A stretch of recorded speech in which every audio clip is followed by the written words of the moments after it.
বিতর্কের মঞ্চে এসে দাঁড়ালো একজন সুদর্শন ছেলে, যার উস্কো খুস্কো চুল, চোখে রাজ্য জয়ের তীক্ষ্ণতা, সাথে সুন্দরী বউ, সকলের হিংসার কারণ।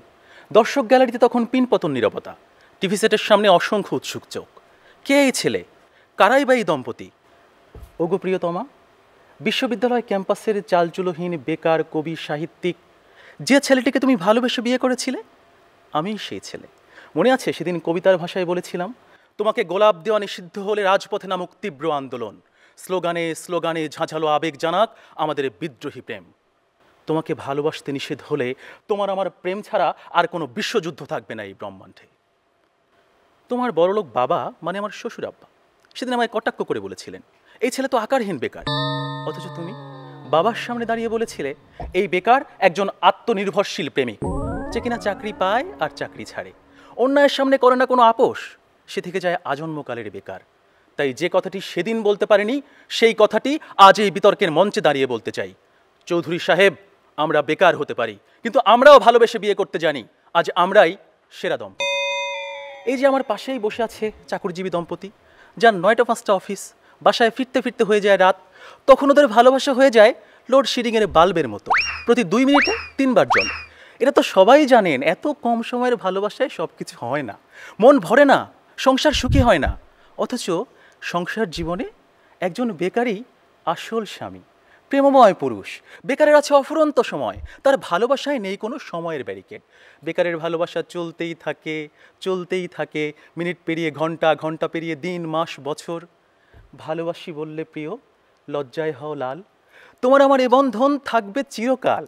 আজকে আমাদের মুখের মিটিমিটি হাসি এর প্রমাণ দিয়ে দিচ্ছে। একজন বেকারই সংসারে হতে পারে সেরা স্বামী, কারণ সে শান্তিপ্রিয়। সে ঘর ঝাড়ু দেয়, বিরিয়ানি রান্নার সময় বউকে কেটে দেয় পেঁয়াজ, মাছের টকবগে গরম ঝোলে ঠিক সময়ে ছিটিয়ে দেয় পরিমিত লবণ। লবণ ঠিক তো সব ঠিক, সংসারে ঝগড়া হওয়ার প্রশ্নই আসে না। আবার কখনো বউ যদি শখের বসে ঘর ঝাড়ু দিতে গিয়ে হাতের ঝাপটায় দামি ফুলদানিটা ভেঙে ফেলে, যেটা কিনা শ্বশুর গিফট করেছিল, তখন এই বেকার জানে যে এখানে বউয়ের কোনো দোষ নেই, সব দোষ আমার, মানে সব দোষ বেকারের। কারণ এই বেকারই 2 বছর আগে ফুলদানিটা ভুল জায়গায় রেখেছিল। তুমি হাতে ব্যথা পাওনি তো প্রিয়? ঠিক সেভাবেই বউ যদি কখনো অন্যমনস্ক হয়ে ভাত পুড়িয়ে ফেলে, রুটি পুড়িয়ে ফেলে, তখন বেকার জানে এখানেও বেকারের সব দোষ, বউয়ের কোনো দোষ নেই। কারণ বেকারই হয়তো বা ভুল দোকান থেকে চাল আর আটা কিনেছিল। অথচ একজন কর্মজীবী স্বামী, একজন ব্যবসায়ী স্বামী এইসব ছোটো খাটো তুচ্ছ ব্যাপার নিয়ে বউয়ের সাথে বাঁধিয়ে দেয় তুমুল ঝগড়া, আর ঝগড়াই শত অশান্তির কারণ। কিংবা প্রিয়তমা বধূ আমার, তুমি যখন শাড়ি পরতে গিয়ে শাড়ির কুঁচি ধরতে বলো, তুমি তো জানো যে এখানে একজন বেকার স্বামীই সেরা, কারণ সে মনোযোগ দিয়ে সময় ভুলে তোমার কাছ থেকে ঠিকঠাক মতো শাড়ির কুঁচি ধরা শিখেছিল।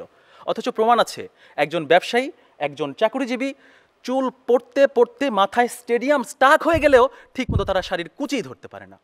তাদের বউগুলো নেহাতি ভালো মানুষ বলে তাদের কিছু বলে না। দেখুন, আজকে তাদের নীরবতাই বলে দিচ্ছে এর প্রমাণ। এভাবেই একজন বেকারের সংসার হয়ে ওঠে সুখের সংসার, একজন কর্মজীবী নারী একজন বেকারের সাথে হয়ে ওঠে সুখী দম্পতি। আর তাদের সুখ দেখে সবাই তখন হিংসা করে। আমার সামনেই বসে আছেন প্রবাসী দম্পতি। হয়তো প্রবাসী তাদের দাম্পত্য জীবনকে সেরা বলবেন। তিনি একজন রেমিটেন্স যোদ্ধা, তিনি বলতেই পারেন। এক্ষেত্রে বেকারের একটি স্পষ্ট ভাষা আছে, আমার বউকে রাইখা আমি বৈদেশ যাইতে ফারতাম না, ফারতাম না, ফারতাম না। প্রিয়তমা বধূ আমার, তোমার কি মনে পড়ে টিউশন থেকে পায়ে হেঁটে হেঁটে ভার্সিটির হলে ফিরতে ফিরতে যখন অনেক রাত হয়ে যেত, তুমি ঘুমিয়ে পড়তে, তখন আমি তোমার হলের সামনে গিয়ে অপেক্ষায় থাকতাম, কবিতায় লিখতাম, পাগলি আমার ঘুমিয়ে পড়েছে মুঠোফোন তাই শান্ত, আমি রাত জেগে দিচ্ছি পাহারা মুঠোফোনের এই প্রান্ত। এ কথা সে যদি জানতো, কবির প্রেম তো এরকমই হয়, নুন আনতে পান্তা ফুরায়, হে চির অধরা আমার, তুমি তো সে কথা জানতে।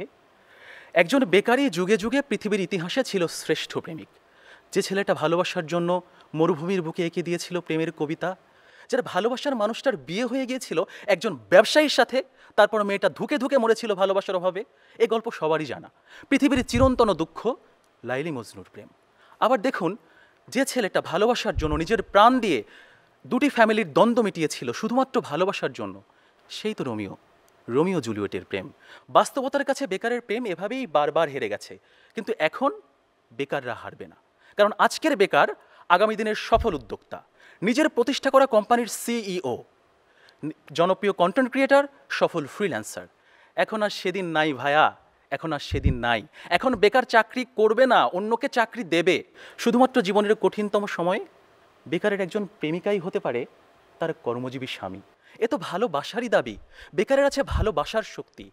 তাই অবশেষে বলতে চাই, আমার মতো পৃথিবীর সব বেকারের জয় হোক, পৃথিবীর সকল প্রেমিকারা তার প্রেমিকের হোক।